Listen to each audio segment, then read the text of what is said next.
Seria Regăsirea puterii interioare. Oamenii din viața ta. Adevăr, iluzie și alegeri sufletești. Episodul 3. Oamenii care te coboară ca să se ridice ei. Dinamica subtilă a micșorării. Există oameni care nu pot străluci decât dacă tu îți stingi lumina.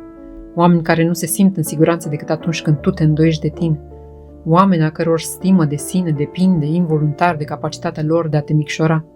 Prin cuvinte, prin tăceri, prin comparații, prin sarcasm, prin îndoieli aruncate din grijă. Sunt oamenii care îți ating rănile nu ca să le vindece, ci ca să te țină acolo, în punctul în care ei se simt superiori. Micșorarea nu începe cu un atac, începe cu o nuanță, o privire evaluativă, o întrebare nevinovată. Ești sigur că poți? O remarcă subtilă. Mie mi se pare că exagerezi. O comparație. Uite, X a reușit mai repede. O ironie mascată în glumă. Da, sigur, tu și spiritualitatea ta. Apoi devine obișnuință, apoi devine atmosferă, apoi devine normal, apoi devine identitate. Până când nu te mai întrebi de ce fac asta, ci oare chiar sunt eu problema? De ce fac asta? Pentru că micșorarea ta este oxigenul lor, pentru că dubiile tale sunt locul în care ei se simt în putere, pentru că înaltul tău le trezește nesiguranțele, pentru că evoluția ta le activează fricile, pentru că autenticitatea ta le zgârie ego-ul. Oamenii care te micșorează nu sunt puternici, sunt fragili și folosesc micșorarea ta ca să-și mențină iluzia puterii. Cum recunoști un om care te micșorează? Te simți mai puțin în preajma lui. După ce pleacă, rămâi cu neliniște. Îți explici prea mult punctul de vedere. Simți că trebuie să demonstrezi ceva, îți minimizează realizările, îți suminează visurile, îți invalidează emoțiile. Te laudă doar când convine rolului lor.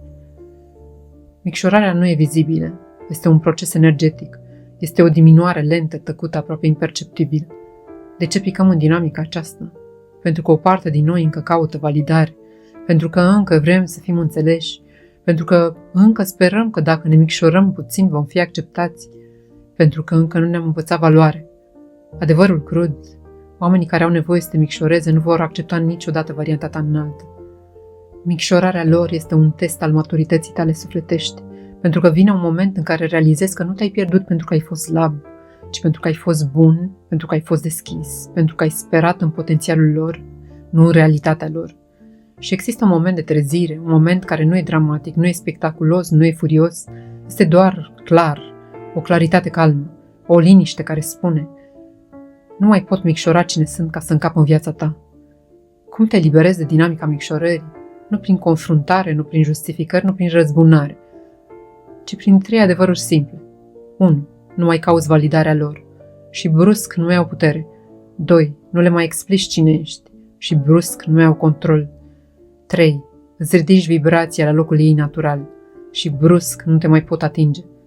Pentru că oamenii care se micșorează nu pot atinge suflete mari, pot atinge doar suflete care încă nu știu că sunt mari. Adevărul final, un om care te micșorează nu te iubește, te folosește ca oglindă și când te ridici, oglinda se sparge.